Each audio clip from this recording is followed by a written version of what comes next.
This is For Advisors by Advisors. I'm your host, Evan J. Mayer. And today we have a very special guest in Mr. Jake Ackerman.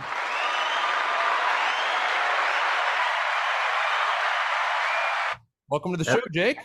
Evan, super glad to be here, my friend. It's a beautiful day over here in Clearwater, Florida. And I'm just really excited for you to have me on. Yeah, I'm excited to have you. It's actually been a little while since I've recorded one. To be honest, we hired a couple new people and I've been a little busy, so I haven't been on one in a while. Pleasure to have you. Jake is a wealth advisor at Ackerman Financial and affiliated with LPL. Jake did start in the business about 5 years ago. It looks like you got started at an RIA with Colton in Tampa. Is that right? Yeah, they're a broker-dealer and RIA. That was my first home, and I was a trader actually before I became a financial advisor, and I did that for about 6 years and then transitioned into the financial advisory world. So you were a trader 6 years before you joined Colton? Yes. Very cool. And then you went to LPL in the middle of the pandemic. It looks like it was like February 22nd or something. I saw the registration. So like literally we weren't sure it was a pandemic yet, but here it comes. I remember walking in the office the day that I was going to resign. I resigned on February 24th. And I remember because it stuck in my mind so vividly. I walk in and I'm nervous. I have to go and hand in my letter of resignation, have that conversation. And I look up at the TV and I see the market's down 1,000 points. And then I was like, I don't have time to deal with the market being down 1,000 points. Like, I really need to hurry up and get out so I can go deal with this.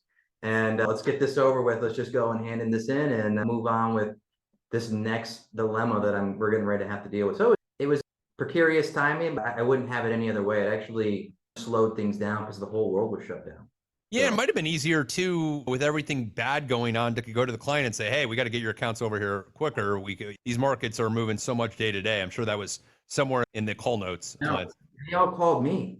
It was great. They all called me. It just happened to work out in that circumstance where everyone was panicking. They wanted my opinion on everything. My phone was blowing up. I'm trying to make this transition, and because of the pandemic, everyone called me and they all came over and we made the process quite quick and efficient compared to a lot of other people that are in this transition process or sure. So let's take a step back. You said you were a trader for 6 years. Tell me how you got in the business, a quick summary of where you were and what you did. Yeah, sure. Full disclosure, I wasn't a licensed trader for those 6 years. I mainly decided I really enjoyed doing it. I did it as a hobby for a couple of years, and then I took it full time and became, I guess you could say, a professional trader groups. I got involved in the community of renowned traders that are really skilled at what they do, and I chose to trade futures and Forex. And I was making a lot of money doing that, doing very well. I found out that I had a really unique skill that I could somehow take emotion out of it, which I know you're in the business. This is an emotional business. Money is emotional. And I was very skilled at that, but coming from a background where I didn't grow up with a lot of money. My dad worked for the state of Michigan. My mom was in real estate and middle-class family. I moved down to Florida with my two best friends. I didn't have a nickel to my name when I came down here. We slept on the beach for a week, found jobs as cooks, early 20 stuff where you could do that. Yep. So I just had to claw my way up from the ground and found out that I really enjoyed trading and I was very good at it. And part of like those trading firms where they give you more money, the better you do, it's like a technical analysis type of trading environment, or was this a little bit different? Technical analysis, they did offer those, and I was part of those groups, and I chose to get money in a different way. There was a lot of strings attached to that money that they were going to give you, and I chose to go a different route. I bartended on the weekends. I did any way to scrape up some money. I did take some loans, don't get me wrong, and it was great making a whole bunch of money until taxes were due. And when you're day trading, oh my gosh, I didn't even know what a wash sale was. So that was the first killer to my realizing that, hey, I'm doing the math. I'm like, okay, I want to be a millionaire before I'm 30. I'm going to do all this. That was my artificial goal. And when taxes came due, it made it seem like I made triple the amount of money that I actually did. Did really good, made the 6 figures. It took me a couple of years to get that way, but it looked like I made $500,000. So tell us about Colton. Like, you know what? I think I'm going to start doing this for clients. Let me get licensed. Tell us about that experience.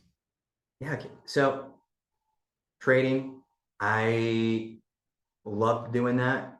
Very good at it. Taxes were a killer. The emotional strain was a killer. And I told you my goal was to become a millionaire before I'm 30. That was my age on it. And I'm doing the math. It didn't make sense. I needed to take my unique skill and translate it to people that had money.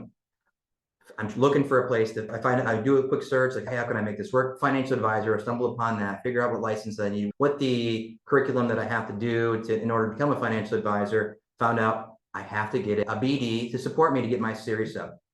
Now that was difficult. So I went and applied at Morgan Stanley, your Charles Schwab, your Raymond James, your Merrill Lynch, put in my application. They wouldn't even sit down with me and talk to me because I didn't have my securities license.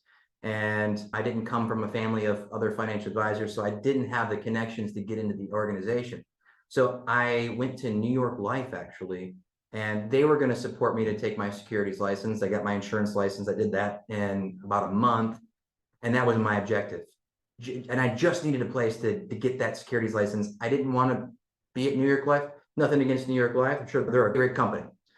But I wanted to be a financial advisor, not really deal with insurance unless it encompassed my entire client that they really needed that. And I was going through their training program, doing all those things. My manager overseeing me was a new manager, and I went to go close the biggest deal that I had while working there and trying to get my securities license, and he tanked my deal. Try to recruit her to be a financial professional, my client that I was getting ready to close, and it crushed me. I was going door to door in the summer, knocking on people's doors, introducing myself in a suit, and he just trashed my deal. I was really bummed out. He's like, all right, we'll get the next one. Don't worry about it. And I was sick. I didn't even want to go back to the office. I worked so hard to get that one deal. But I was trying to let it go. We're going to move on. We're going to overcome this like we do everything else. I'm on my way back to the office. I look at Bahama Breeze. I used to work part-time at Bahama Breeze for a short period of time there. Driving past Bahama Breeze, and I'm like, you know what? Something in my gut's telling me that I need to go there. I'm gonna get some lunch, decompress, relax for a minute.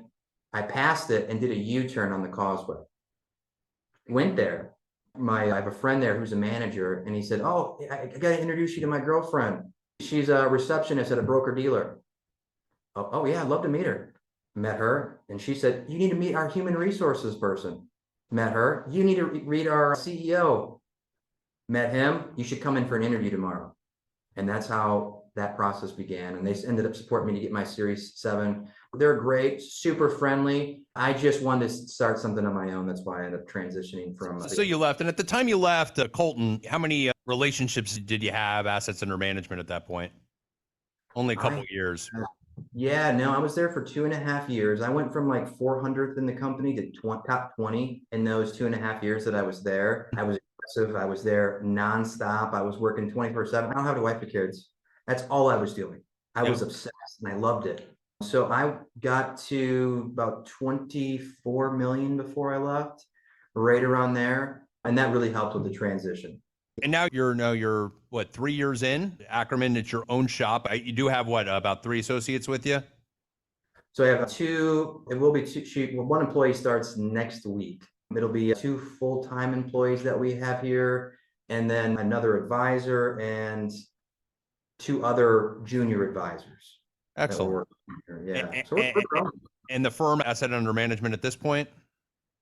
That is a good question. We're about the same that we were when I first left Calton Associates. I didn't get all my assets, that's for sure. Yep. And I'm basically on my own running the firm, and I just had some advisors join more recently. So they're just getting started. 2 of them are green. One is he was in the business for like 36 years. He was a $500,000 producer at a wirehouse firm. Great guy, a lot of experience, but unfortunately he had a heart attack. Oh man. 19. So that just took him out of the business. He wasn't even sure he was going to survive. And he's been building back his energy levels, building back where he was. But he just got the energy level where he can come in and work and put in the hours that it really takes to bring in some business. So he's just getting started, really. Really up there. But it's mostly been me. And I toned it down a little bit last year to build this organization, bring employees, and build the foundation where I can bring in a young advisor, I can bring in an experienced advisor and give them a way where they can grow their businesses and the way that we do, and which is a big part of our growth is the media presence. We're we put a lot of money into that and a lot of research and a lot of time. And it takes a lot to finally get to where you're, hey, this is a viable product. This actually looks good. There's a Yeah, lot of time. absolutely. And something goes to be said that you grew your assets, you started your firm and you're going to invest in it. And you're going to do it now while you're young and you don't have the family and kids and the cost of that. You might as well put it into the business, which is awesome. You know, the way I found you, it was probably your first video you did online. The interesting thing about podcasts or video creation or doing anything is you just have to put content out. And the guy that basically taught me about podcasting said, you're going to stink your first few episodes.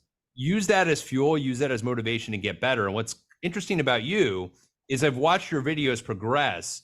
And I think I remember sending you text is how we met. I think you probably didn't even know anything about me. And you always kept showing up on my feed. And I said, he's gotten better. Like he's getting better, which is good. And it was good to see. And you're now seeming so much more relaxed in front of the camera and a little bit more, I would say, approachable would be a name. So tell us a little bit about that experience, because you go from doing no social media to all of a sudden, hey, I'm going to hop in and do these market updates and these informational videos. That's kind that you say that. And yeah, that really stuck out when you said, hey, we're improving. It's, oh, at least somebody noticed. That's great. I'm glad he said staying up on it. Maybe we have one loyal fan at least. No, I'm just joking. We have actually Yeah, got the sign up, Ackerman Financial. I'm cheering. It's yeah. Yes. No, it was, I have a business associate who he's the king of king when it comes to this media presence and on the online, understanding the cameras, the lighting, the sound, the equipment, the experience that goes into it, being behind the camera, in front of the camera, quite a bit different. But anyways, he's recommended, it's like, Jake, you got a good personality. You should be in front of the camera and letting your prospective clients and clients know that you're there and that you're looking out for them and you're aware of what's going on in the market, you're up to date, and but you got to be consistent with it when you do it. And he just said exactly what you said is you're going to, I guess you could say he's my mentor as well on this, that you're going to stink at this. And that's okay. So I just started in April last year and I just did it every week, consistent over and over and over again. I watched my terrible being in front of the camera experiences, my terrible self. And I look back on them now, I'm like, who the heck was that guy? Oh my gosh. Yeah, it's embarrassing. Like my first podcast, I would delete the minute I could, but I was told to not do that. You know, you got to put the crap out there. And it's true, because if you listen to some podcasts, and I'm not going to say I'm anywhere in the same level of Rogan or something like that, but if you listen to Joe Rogan, and you hear his first podcast, yeah, it was crap compared to what it is today. And I think that's a huge step. Are you starting to see referrals from this social media? There's a lot of people that use social media. I do it more for fun and more for entertainment, but people are using it for referrals and access to their clients. Are you getting feedback? Absolutely. No, we definitely are from so we make our market, we call them market forecast videos. It's just that I was more talking about hey, what's going on in the market? Why is this happening? We're going to transition to really important topics, maybe such as the banking crisis, the US dollar. You hear all over the news that the dollar is going in the toilet. And then you look at the overall value of the US dollar over the last 10 years, it really hasn't changed. No. And I think we just went through a historic hiking cycle, and it happened within 1 year. It was insane. So yeah, the dollar increased in value. Now that the Fed's not going to raise rate at that historic level, it's going to come down.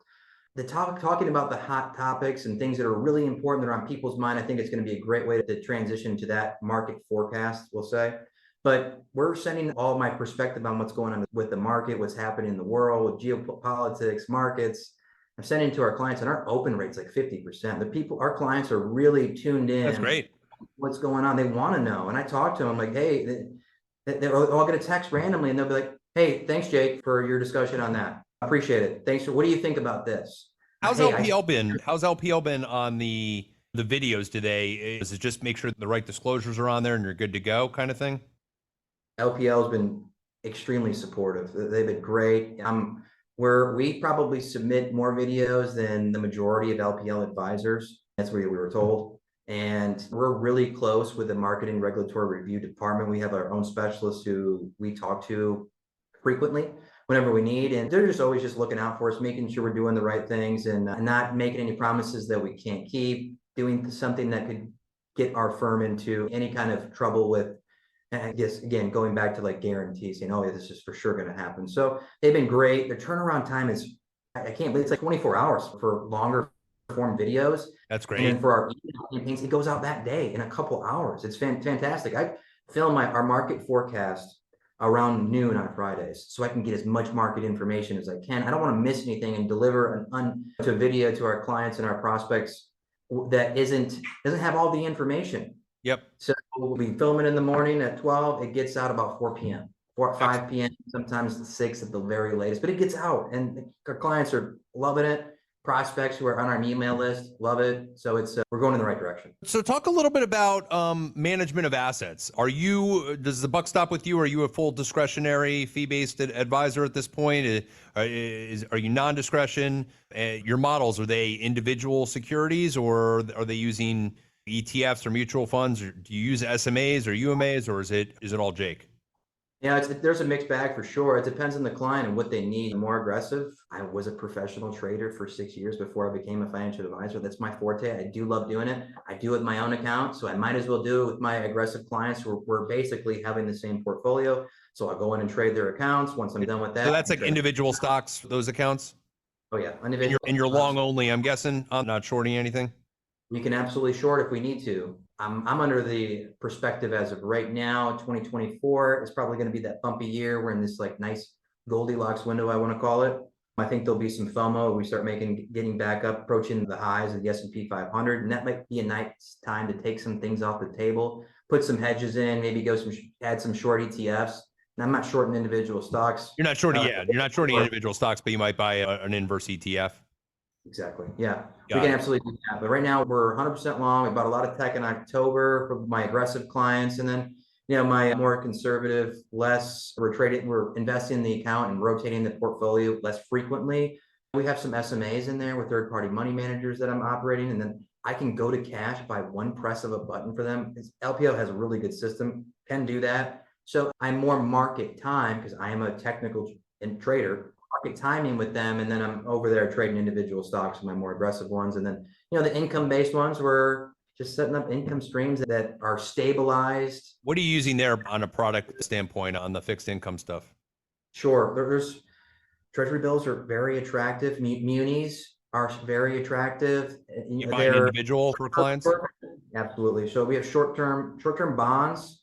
They're not worried about the increase in interest rates, the decrease of interest rates. We're just getting our dividend. We're in an investment that's investment grade debt security, and they're happy with that. Fixed index annuities with an income rider on there, they're fantastic because of interest rates being so high. The income rates on them are through the roof. And, we just buy insurance companies that have been around 100 years. And that's where we'll park some of our money in there. So I guess that would be the twofold, some UITs that can cycle through. They're probably more like municipal income plays. And that's probably it for as far as income. A lot of my clients are doctors. So we do a lot of tax-free investments, tax-free income. And then they don't have to worry about it because they're generating 100, 200, 300,000, some $500,000, and they're getting taxed left and right. So building up a stabilizer portfolio where they don't have to pay taxes with their income they're getting that's been really successful so far. And, what's the goal of Ackerman? Obviously, let's not lie to anybody. AUM is always a good growth metric in trying to gain assets under management. Is the goal eventually that you want to bring in other advisors and make it more of an OSJ type firm, an overall firm that has their own investment philosophies and ideas? Or where do you want to take Ackerman Financial? Where is it in 5 years? Where is it in 10 years?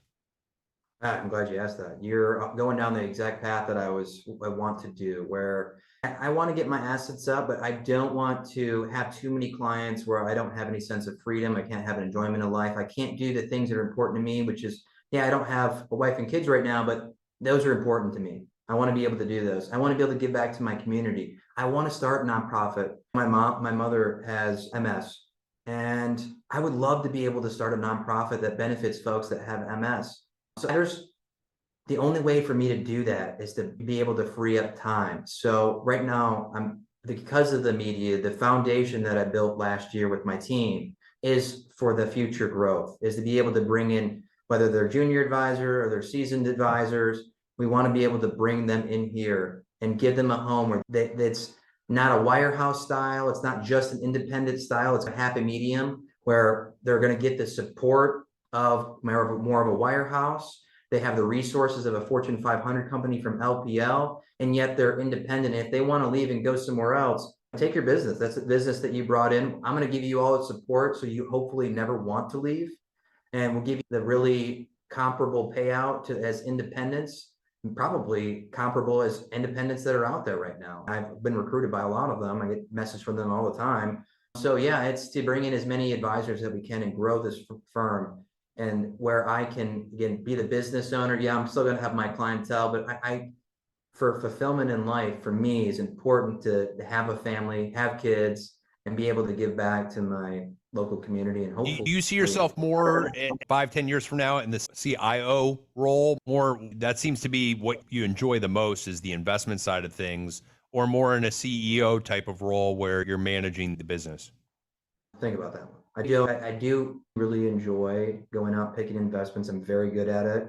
Timing, very good at. I enjoy that. I enjoy finding ways that people haven't thought of, and trying to figure out the psychology of the market, to decipher which way the market's heading, and then place high probability investments on whatever direction I believe it's going to go at that present time. But so today you still have that CIO bug.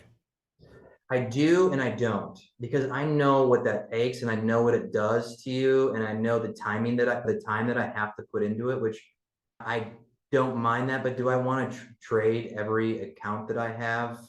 I probably would shift more to the CEO direction, be the business owner, and I would manage my clients, and that would be the ones that I trade and the ones that I enjoy, the ones that I build. I know their families, their friends. I've become integral part of them. And just oversee business, and then maybe bring in a chief investment officer who's similar to me, maybe has my similar background, has my understanding, and can take up my philosophy on investing, and maybe bring in some of their own that I'm not even aware of, and then let them run that part of the organization. Or maybe, given your asset size and how you're managing now, models. At some point, you're going to have to go to some sort of model system, whether it's individual. You can manage a model and buy and sell what you like and what you don't like, just like you can in your individual accounts, but just with a little bit more ease. So that's, as you grow to 50, 100 million, 200 million and above, that's normally what advisors do, so that they're still able to function, and going in and calling each client and doing those trades can get, you keep your. We do all discretion. No, I don't do any non-discretional trades. All discretion. I'll take care of it. I'm the professional paying attention. Are you doing models though for your individual trades?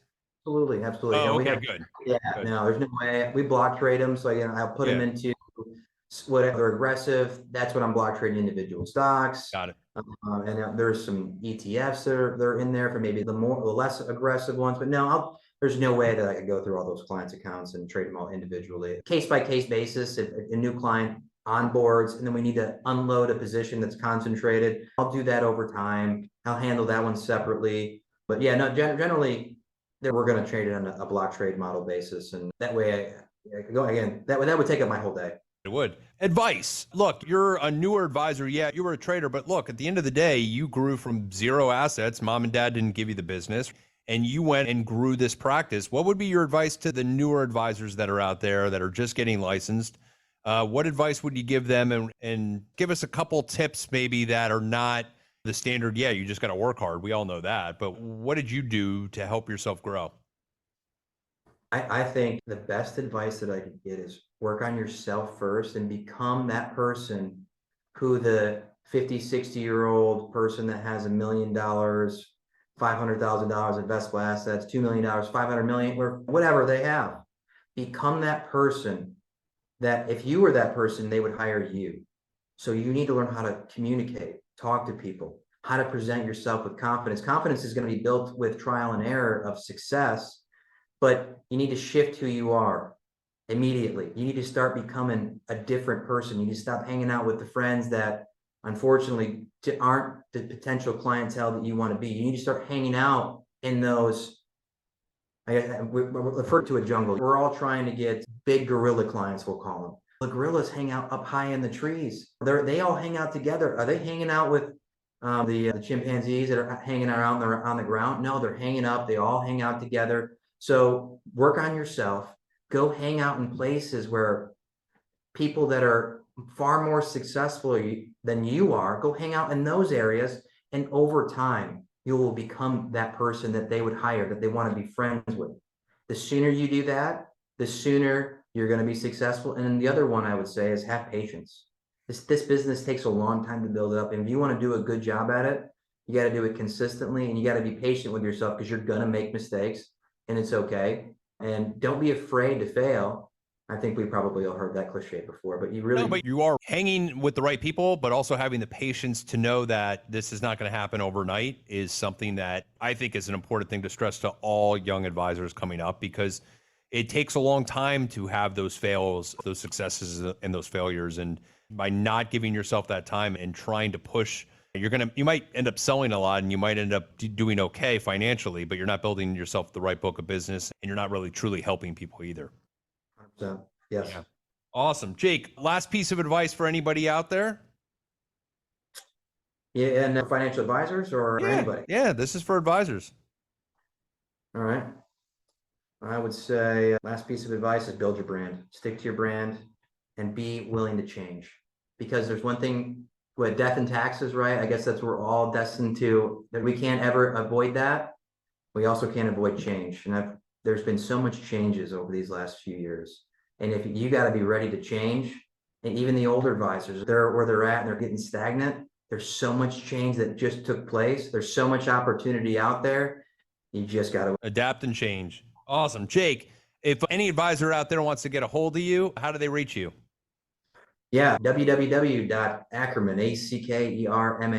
that's in financialgroup.com. You can go to the contact page. It's got our address, our email inbox, and a contact phone number. And you can reach out to us anytime. And that phone number is 727-953-3900. Excellent. And of course, he's on LinkedIn. Check out his market commentary videos. They are, like I said, getting very good and very simple. Makes things easy for the clients, which is always an extreme positive. Jake, thanks for coming on today. For those of you out there, hopefully you enjoyed today's podcast. We got a few more lined up. I finally started booking some more people. I took a month off or so as we were building our brand out a little bit here. But I hope you enjoyed the first couple seasons, and I hope you enjoyed this season as well. Talk to you soon.